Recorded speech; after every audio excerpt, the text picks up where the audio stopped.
What's going on, everybody? This is Black Men Sundays. I'm your host, Corie Murray, and we're talking about generational wealth, mental health, finance, and business. It's a black man Sunday.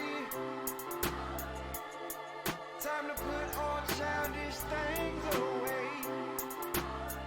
I refuse to be the man I was yesterday. Gotta put my best foot forward and elevate. Today, I have a treat for you guys, for the folks that are coming into Orlando for the summer, for the folks that are in Orlando already. You must go to the Propagate House. You must go to the halls on 5th. What is that? Well, guess what? We have the CEO and co-founder of the Propagate House. I found out about this place, no lie. I was with my wife and we were in the long voting line across the street. And I said, it's kind of, it's a Sunday. They had a nice setup outside with the lights, the drinks. I said, let's have a few. And then all of a sudden, not realizing the owner's chilling out there, going back and forth.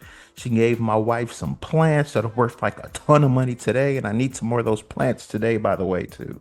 This sister's also, like I said, the founder and the founding organizer of the Apopka market on 5th. We go there every Friday, when we're looking for tomatoes, when we're looking for plants, when I'm looking for pickles, when I'm looking for vegan pizza, when I'm just looking for something to do outside of eating regular pizza, regular food. We have a great time. We have this sister, Ella Duke. She's an entrepreneur and she's also active in community service. We're talking about the Orange County Public Schools Foundation. This sister served as a Crystal Award winner. We're going to have that conversation. Ella Duke, welcome to Black Men Sundays. How you doing? I'm doing good. Corey, how are you? I'm great. So I just want to dispel the entrepreneur rumors right quick because I see on the internet, it's like I'm an entrepreneur. I quit my job. I have no job stress.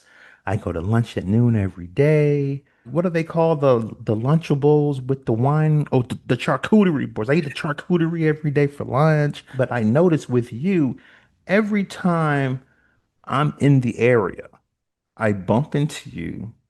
I intentionally take a picture, not just to take a picture, but to say, wow, you really are working your butt off. So I think that there's definitely a difference between an entrepreneur and what some like to call a wantrepreneur. Like you want to do this, but are you really doing the work? For us, it's an all-in game. It's not just me. I've got great business partners. Do you get to take lunch whenever? Yeah, sometimes. Is there maybe a margarita on a Monday? Possibly. But it is a lot of hard work. And especially for us when you're juggling multiple small businesses and trying to serve within your community and be a good friend, be a good partner, be a good wife and daughter. There really is there's not a lot of rest. And that's not, me trying to glorify hustle culture. It's just what's needed right now. So right now, we have to hustle. Right now, we are in a growth phase of our business. That's not to say that we're not moving into some lighter days, hopefully, where we have built up systems and protocols that allow us to take some days off. Like today, I'm off today. I'm so grateful that I'm finally at a place where I can say, guys, I'm not coming in on Sunday. We've got a great team. We've got great managers in place, and I'm able to do that. What it took to get here is 7 days a week of grinding, but it was, for a finite amount of time. So let's talk about, how you were able to become an entrepreneur, how you were able to get the Propagate House, or if you had businesses before that. Like, let's Yeah. let's take a step back. I was born to two immigrant parents that came to this country and tried to make the best with what they had. My brother and I were born in Miami, Florida. Obviously, our parents pushed really hard for education. They pushed really hard for, college and, um, with parents, especially Latino parents, they're like, you could be a doctor, you could be a lawyer.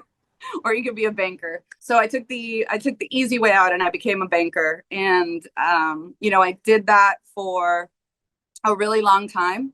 Honestly, probably for the entirety of my 20s, I worked in banking all the way from, teller to manager to doing financial and investment services. And I was good at it because I was good at sales, but boy, did I hate the redundantness of it. Every day, just going to the same place, the same office. It just wasn't for me. And not to say that it's a bad thing. We need bankers, we need lawyers, we need people that can do that. I'm just not it. And I found myself constantly trying to figure out ways to take the day off or call out. And in your 20s, that's something that you do, but then you start to grow up and you really start to think about what it is that you're doing and why you're so unhappy. And at that age, with not too many responsibilities, I was able to make some moves and dip a toe into entrepreneurship. And once that toe was in, I kind of just went in head first. And I have been running my own business now for almost 12 years. So, yeah. Yeah. So, I mean, when I speak with other entrepreneurs, you have the good job, but then you get into it like from a financial perspective. I hear people say, I had 6 months of my income ready to go. Or I had some that just said, I just basically jumped into it, but they knew what they were doing. So, from a financial perspective, how did you know that you were ready to take that entrepreneurial jump? I didn't. And that is one thing about us as a group, as partners in Propagate Social House, is that we're never afraid to jump. Propagate Social House, being what it is today, was us taking that leap and saying, to hell with it. If it's going to happen, we've got to go all in. So for us, yeah, we just went for it. You're active in community service. How long have you been doing that? Was that something that once you were able to be successful with the Propagate House, like how did you get into the community service? For myself and my partners, and then us as a company and as a brand, giving back to the community is really important. And I say that truly from my heart, not as a matter of like virtue signaling. Even when we were first starting out, it was something that we were committed to doing. And there's so much need in Apopka, and the Apopka community itself is so giving and so loving that we kind of felt, when we saw how quickly the brand grew, when we saw how quickly the social media grew, that platform had to be used for something better than just selling coffee and food. So we started off with a very simple request.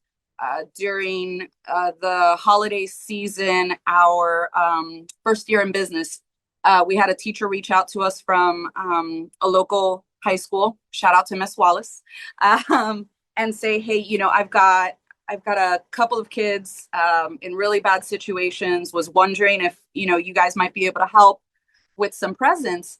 And I said, "Okay, let me see what I can do." And I put it out on our Instagram, and I called it Coffee Claus, and I said, guys, this is what's going on in our community. This is the need. Can anybody help me out with some gifts? And the response was, it wasn't alarming. It was shocking.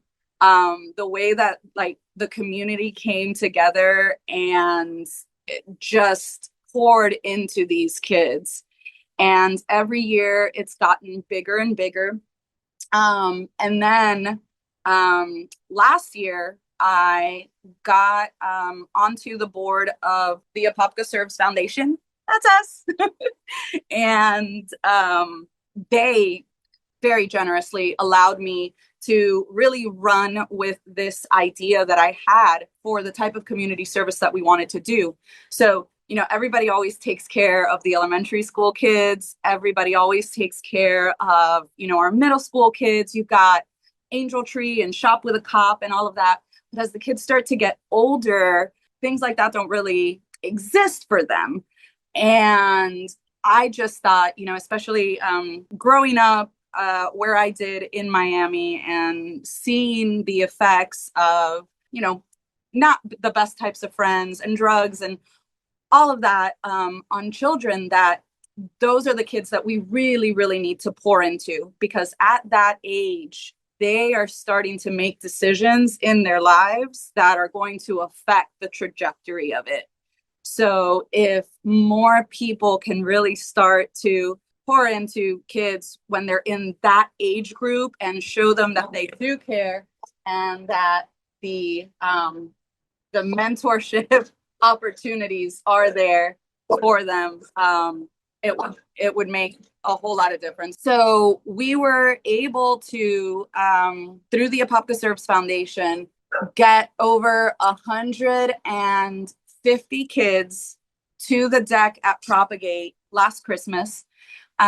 We were able to get them each one present, or in some cases two. We were able to supply families that had multiple kids, younger kids in the home with presents. But the coolest thing that we got to do was that we had Santa come out. Now, remember, these are high school kids, but if you would have seen their face, you would have thought that they were, 4 or 6 years old. That same magic, that same like wonder of like watching Santa come up and call their names and give them the presents, and it was just really, really amazing. So, for us, there's two prongs to our business. There's the one where, yes, we're making a living and it's great and it's fun and we own these cool bars and food halls.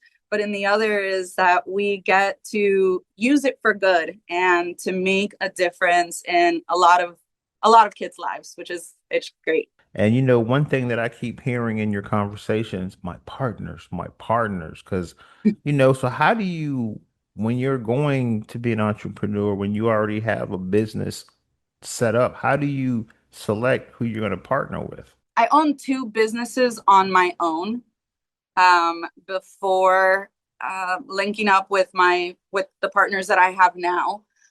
So I've owned businesses by myself and I've owned businesses with partners, and I can definitely tell you that I prefer owning businesses with my partners, because it really allows us to identify the zone of genius in everyone. And at least for us, we find that zone of genius, we stay in our lane, and we trust that the other person who has also found their zone of genius is going to stay in their lane. And so when people are like, oh, how do you do it? How do you get so much done? Well, it's not just me, it's all of us. And it's all of us working on not what we're good at or not what we don't mind doing, but what we really, really love to do. I really, really love to be the CEO. I love to be the face of the company. I love to do our social media. I love to do the marketing and go out and work with the community. I hate numbers. Spreadsheets give me anxiety. But I have a partner that loves that. And so that's the formula that works for us. It may not work for everybody. And there's some people that are good at it all. But this is what works for us. So let's talk about, the establishment of the Propagate House and how you were able to, because I feel like you've got some good property. You got that corner, and then you've got the land on the side of that. So let's talk about that a little bit from a business perspective, though. Yeah, so Propagate Social House was the result of a COVID pivot. We had a business before, and it tanked during COVID.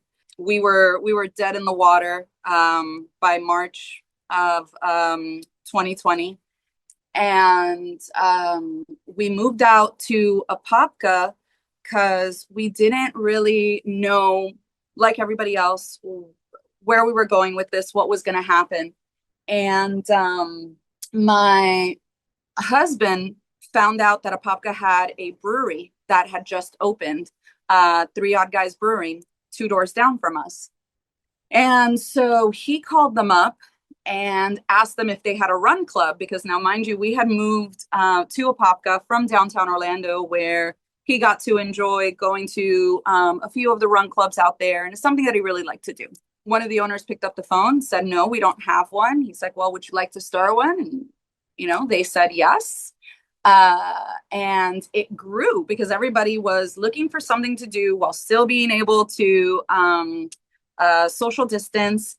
And they created this incredible community that kept growing week after week. They still meet every Tuesday and Saturday and Sundays on Fifth Street at different times for runs. And it's a really great community, and a lot of good has come of that partnership. So he's going to the run club, and then he sees that little corner of the plaza has a for rent sign on it. He sends me the picture, and he's like, what could we put here? You're the visionary. And I'm like, man, I don't know. What do you want to put there? And so we talked about it with Mike and Joe, and Mike and Joe were getting married. They had just left on their honeymoon. We are calling the landlord, can't really get a hold of him, finally do. And then, of course, it's like, well, you got to sign today. 100 people want this spot. It's very lucrative. I'm looking around and I'm like, who wants this spot? Because Fifth Street did not look like Fifth Street back then. So I was like, where is all this need for this one space? So we call Mike and Joe and we're like, you got to come back early from your honeymoon. We got to sign this lease. And they came back early. We signed the lease and went to work.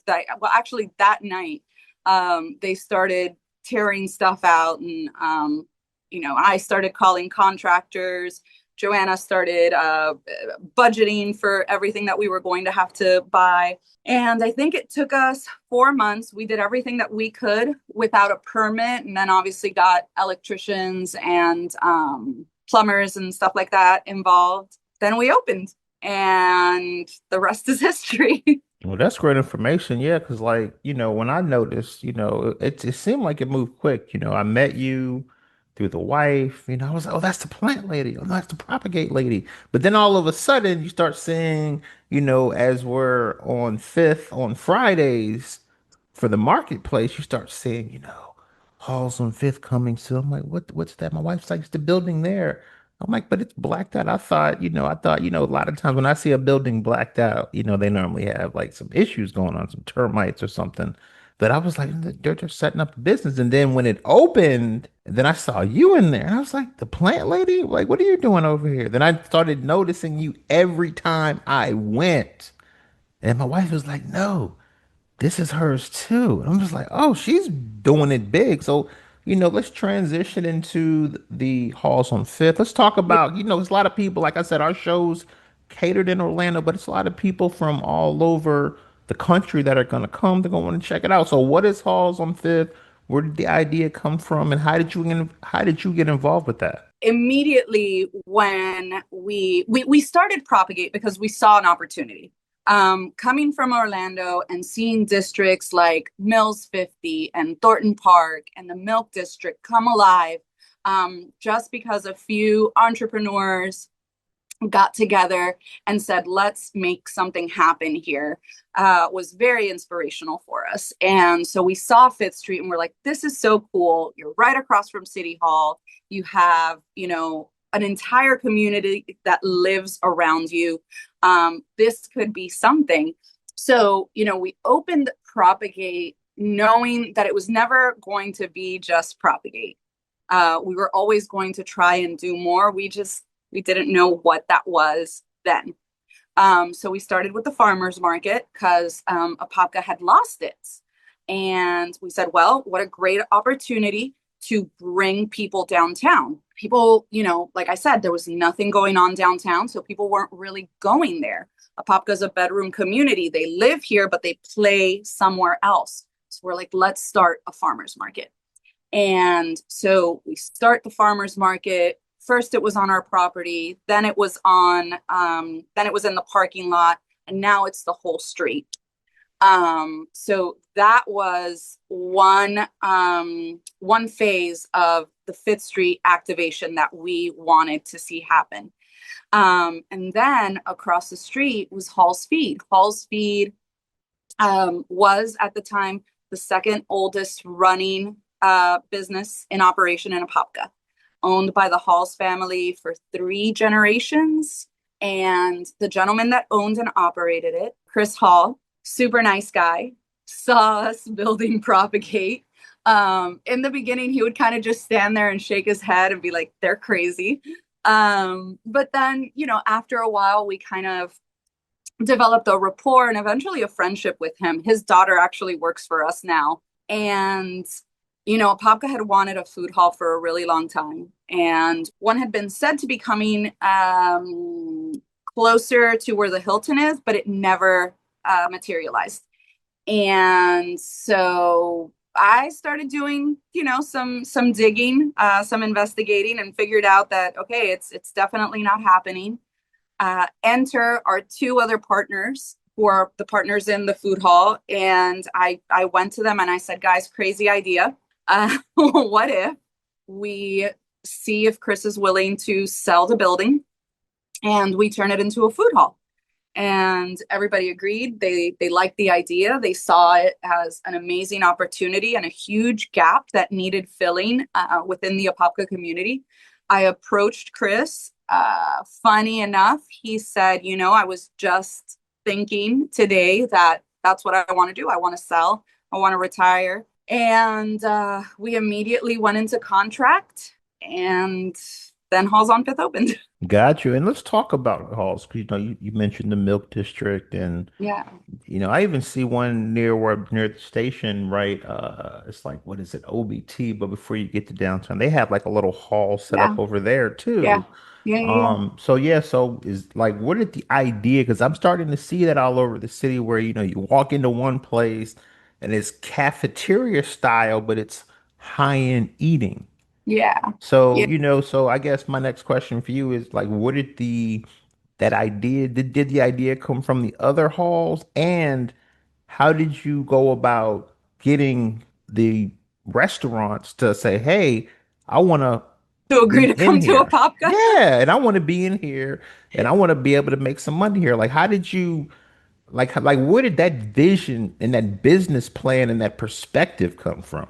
When we decided that we wanted to get the building from Chris, the first thing that we did was just start going around to different food halls, both here in Florida and not, and just seeing like what do we like, what do we don't like. We also started, having the conversations about the types of food that we wanted to see in there.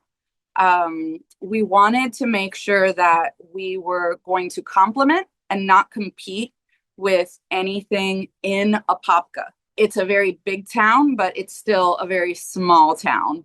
And so being a complementary business that was helping to grow the area was really important to us. Went through the whole build out. That was an experience in of its own. And then once we actually had something to show, once it was more than just a pile of dirt, I started going out. I started talking to chefs and just feeling them out to see if they were interested in being part of the food hall. And I knew exactly who I wanted. And I made what you can call or what I called a hit list of who I wanted to go after.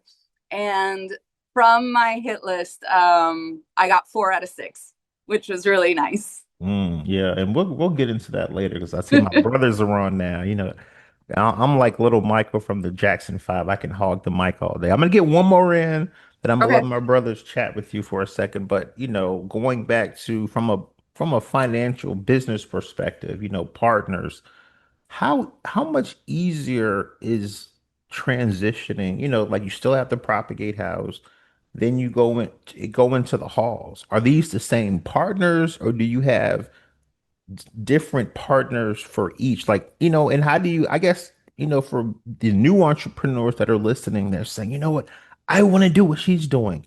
Yeah. Because I got to realize when you're at the halls, you're tasting a lot of foods, you're interviewing. Like it's got to be a sweet experience. But let's talk about the importance of partners and how was the transition easier going to the halls because you already had partnerships. Like let's have that financial conversation and give us a Yeah. tip for the new entrepreneurs out there too. Yeah, for sure. Having partners, like I said, I've done it with and I've done it without, and I definitely prefer with. And obviously, from a finance perspective, it's better. Propagate Social House is owned by four of us, and then the food hall is owned by us four and two more partners. And in the case of the food hall, we purchased the building versus leasing the building like we did at across the street for Propagate. So there was, it was definitely way more involved for the food hall, but definitely making sure that you are aligning yourself with the right partners is probably half of it. Because bad partners make for bad business. Having the ability to have those ugly conversations, knowing that, your partner might say something mean to you. I'm guilty of that, knowing that your partner might, make you cry or yell at you or lose their patience with you, but you can still come back to the table and you can still, you still know that you align. That's what has kept us, at least the four of us that have been in business for 10 years together. That's what has kept us together. We're never afraid to have difficult conversations. We're never afraid to call each other out and say, hey, you messed up. And when you messed up, this is everything that happened for me because of your mess up. So how are we going to fix it? How can I support you? Partnership, it's so important to align yourself with the right people and know when you have to walk away. Because with one of my other businesses, I did end up having to walk away because the partnership, it wasn't it, as the kids say. All right. Well, first off, this is Kalali Dogbe. I'm calling out of Prince Frederick, Maryland. Hey, how you doing? Calling out of Prince Frederick, Maryland. So not necessarily familiar with the Apopka area, but the question that I wanted to ask you, or one of the questions I wanted to ask you was, that's to me when I'm listening when I'm listening to you talk, it's like a major pivot, right? You went from like being in the banking business to like, I think you're in the food business now, or you're in the food services business now. So how did you discover that? Why? Like, is it just that you like to do food services? Is that your thing, or is it more of just like running businesses? Yeah, for me personally, and I can't speak for the other guys, but for me personally, what I love most about entrepreneurship is the creative aspect. Uh, And I love starting fires and running away. So you'll probably see me. Well, I mean, right now I am actively working on our next venture in the background while running the other two businesses. So yeah, I mean, I love the creative part of being on an entrepreneur. I love coming up with the ideas. That's what really does it for me. We never had any intention of getting into the food business, even though two of my partners do come from the hospitality industry. That's not what we were going to do. We were in the cannabis business.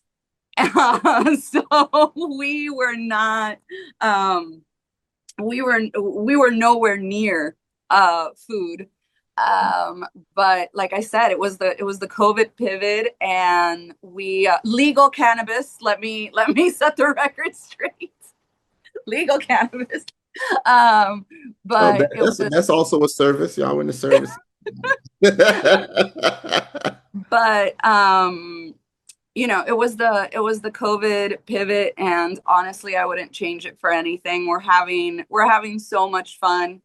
Not to say we're not going to go dip a toe in something else, but like right now, this is a lot of fun. Now, it was interesting because that was one when I heard, you're in the hospitality business, you're doing restaurants. That was one of the questions that immediately popped into my head was, well, how did COVID affect you? But that's not a story we hear normally. Like Yeah, your pivot was actually into what the everybody was running from. yeah, everybody was coming out of it. So I think that's just interesting, in terms of being able to identify an opportunity, whereas other people were like, this is dead, like there's nothing going on here, and you were able to identify an opportunity. Do you so were you able to just roll like I guess funding from your other business into this business, or how did you identify funding? Yeah.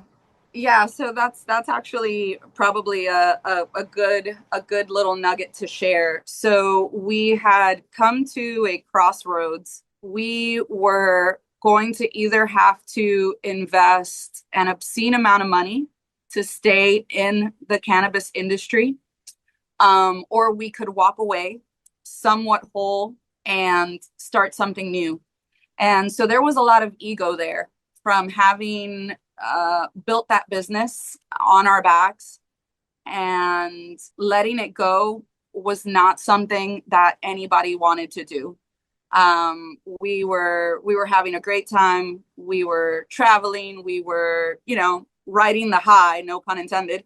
And nobody wanted to That's walk right. away from it. But I don't know. I just had a gut feeling, and I was like, man, this isn't going to work, and we got to figure something else out. So I sat everybody down, and I challenged them. I said, look, give me one reason, like really, like go back, think about it. Give me one reason why we should stay, and it has to be a really good one. And if not, I'm gonna challenge you guys to go out and find something else to do, because if this industry is dead and we keep pouring money into it, we're going to find ourselves broke really, really fast. And a lot of the people that were doing the same thing as us in other states did end up finding themselves broke.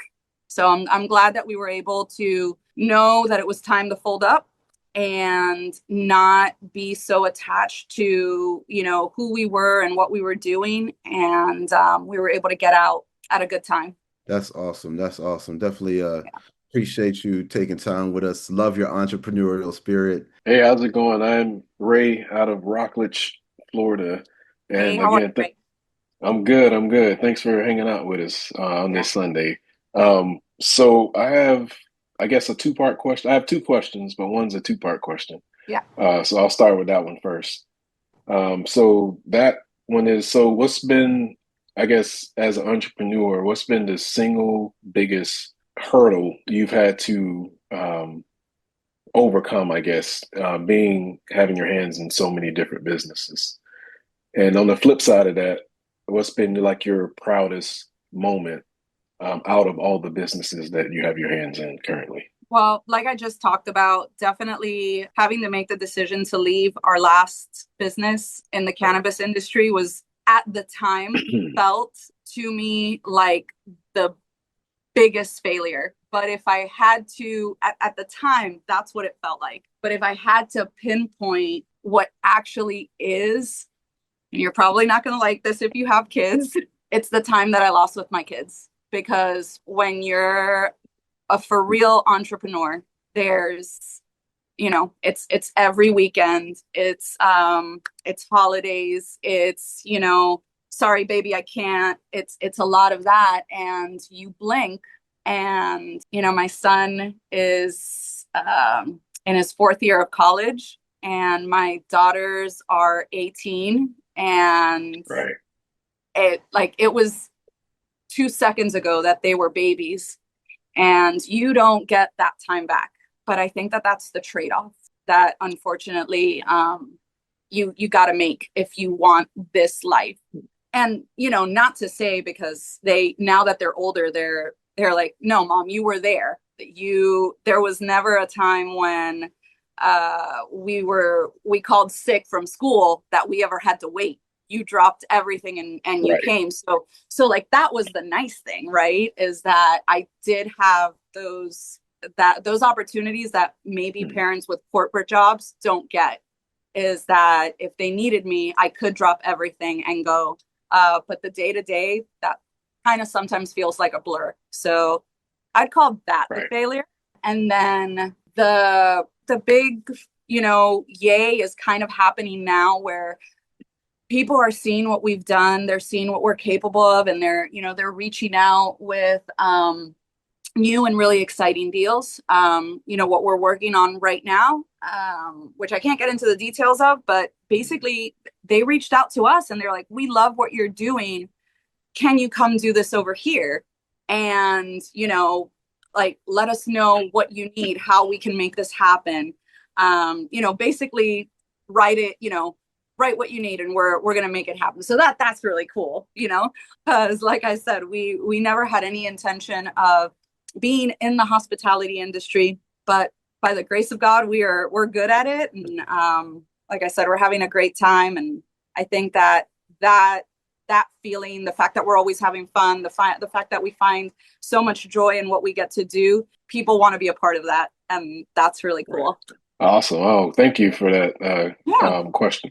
And I totally understand when you say, that time you really can't get back. And Yeah. I have, older daughters myself, and, I retired 3 years ago, 20 plus years in the military. And now I have a 6-year-old son. Oh, wow. And right. So now, for me, it's like, I've retired from the military. Now I have my time back, Yeah. and I don't, I'm a 1099. I'll do a little bit of 1099 work, but for the most part, it's like Yeah. I have my time back, right? So, Yeah. and you're right, it's a blur, they grow up so fast. So, Yeah. Yeah. so my other question, was on your partnership Yeah. supply chain side. So how do you choose like which vendors or who you partner with? And what type of like what do you look for? What type of values do you look for in those types of partnerships? Just for the new entrepreneurs out here that are looking for that game. Definitely always looking for the people that want to work alongside with you, and always trying to stay away from the people that secretly want you working for them. We have gotten into a lot of conversations about partnerships and deals and this and that with folks that on the surface it all seems really cool and promising, but then when it comes down to it, when you're starting to get into the nitty gritty, the details of it, it's really more about them wanting to leverage your talent to make them money. And again, like, that's where your ego comes into play, where you might rush into something because you're like, oh, this seems so cool. I want to do this, but that's how you end up with bad partners. So we're super selective when we actually get to those conversations. And we've gotten pretty good at identifying who those folks are, Right. and what those deals look like. So that's one thing. The other is just again, going back to that zone of genius. There's what you don't mind doing, there's what you're good at, but then there's what you really love to do. And so making sure that you are aligned in that aspect. So if you have a partner that's just happens to be a general contractor, well, that's going to be great if you're looking to build restaurants, if you're looking to get into real estate. But if that partner is a general contractor and really, really loves to do it and brings like this incredible value to the table, and then you have your incredible value, that's where I think you see the most successful partnerships. So it's the positivity, the creativity aspect of it, that all goes into creating solid partnerships. Awesome. That's amazing. So it sounds to me, it's almost like a comparative advantage type deal where, you take something, I'm good at this, you're good at this. Let's see if we Yeah. have any synergy together. Let's Yeah. make this happen. Okay. All right, Absolutely. awesome. All right. Well, thank you. Absolutely. Thank you Of for course. answering those questions and Yeah, hanging of out course. with us again. It was great to meet you. Likewise. The Black Men Sundays official accountant. Yo, Gary, you got something, my brother? Out of Duval County, Uh, Florida. Let's go. yes, sir. I don't really have anything too much. I think you guys answered most of the questions on there. Just thanks for coming on the show. Yeah. I did have a just my only follow up was I kind of jumped on a little late, but what type of specific types of food do you guys specialize in for the most part? Yeah, so at Propagate Social House, we're a 7 day a week brunch cafe with craft coffee and cocktails. And so we'll do a lot of breakfasty food, cookies, pudding, stuff like that, waffles, uh, lattes, very fancy cocktails. And then across the street at Halls on Fifth, we have 6 chef-led concepts. There's American Asian fusion. There's Filipino Hawaiian fusion. We've got a butcher that does Italian deli sandwiches and salads. We've got a guy in there that all he does is empanadas, amazing baked empanadas that are absolutely delicious. He's an incredible chef. His name is Juan. And then Soulicious Vegan is probably my favorite of all of the chefs. Chef Tiffany has an amazing knack for taking your classic soul food dishes and making them vegan. Don't knock it till you try it. Her oyster mushrooms actually taste like fried chicken and they are seasoned perfectly. And then we have Chef Ryan Whaley, and he is our dessert vendor. He does a cookie stuffed waffle that actually won Best Dessert in America on Food Wars. Interesting. Okay, sounds tasty. Yeah. Yeah. So, because that was one of the questions that I did have was I wanted to see if you had any type of vegan options available, Yeah. but you mentioned that, so yeah, that's wonderful. That's wonderful. Similar to the other fellas, I get down to Orlando from time to time, but basically when I do, I gotta be sure to if I'm passing through either there or Tampa, I gotta be sure to swing through Apopka and check you out. So Yeah. Please come yeah. see us. I'd love to All meet right. you. No problem. Thank you. Yeah, plus Gary, if you coming through a pocket, you better hit me up, bro. Don't come to my city and act like I ain't here. So you know what I'm Yes, saying? sir. Yes, sir. Yeah. Yeah, Ella. So I'm gonna ask you the really hard question now, Oh God. Are you What? What? enjoying I'm gonna ask you the hard question now. Are you enjoying yourself on Black Men Sundays? I am enjoying myself on Black Men Sundays. Yes. Nice, nice. Cause I just, want people to take away from this conversation that the entrepreneurial life isn't, eating bonbons at 11 a.m. and stuff. Cause every time I've come by all times of the day.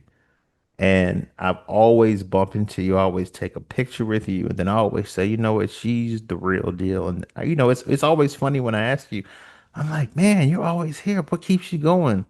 You said alcohol and coffee. I said, damn, that's a hell of a combination.